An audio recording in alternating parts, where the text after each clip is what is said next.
நாம் என்ன நமக்காக இந்த சமுதாயம் என்ன செய்திருக்கிறது என்பதை விட நாம் இந்த சமுதாயத்திற்கு என்ன செய்ய வேண்டும் என்பதைத்தான் நம்முடைய முன்னோர்கள் வலியுறுத்தினார்கள். ஆகவே அப்பரடிகள் சொன்னார், என்கடன் பணி செய்து கிடப்பதே தன்கடன் அடி ஏனையும் தாங்குதல் என்று.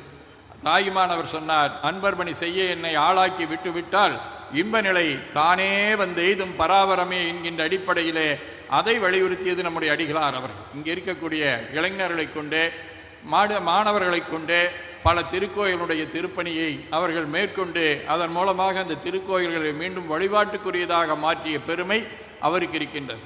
அதே போல மங்கையராய் பிறப்பதற்கே நல்ல மாதவம் செய்திடல் வேண்டுமம்மா என்று சொல்வார்கள். பெண்ணின் பெருந்தக்க யாவுல என்பார்கள்.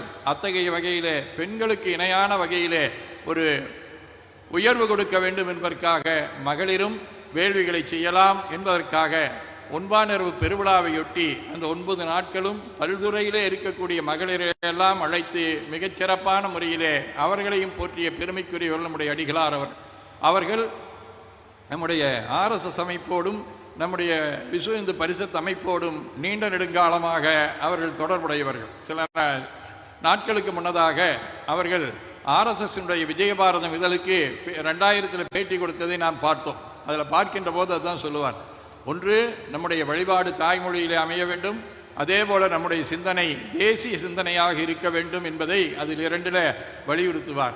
RSS அமைப்பை பற்றி அவர்கள் கேட்கின்ற போது சொல்லுவார்கள், அது இன்று நாட்டின் தேவை.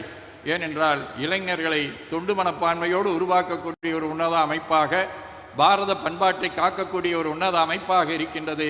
ஆகவே அதனுடைய பணியை நான் பாராட்டுகிறேன் என்று சொல்லி அந்த பேட்டியில் ஒரு 25 ஆண்டுகளுக்கு முன்னர் சொன்னார்கள். அது 100வது ஆண்டு விழாவிலே கண்கூடாக RSS பணியை தொடர்ந்து நாம் பார்த்து கொண்டே இருக்கின்றோம். இன்னும் இந்த பணி உலகந்தழுவிய அளவிலே கொண்டு சேர்க்க வேண்டும்.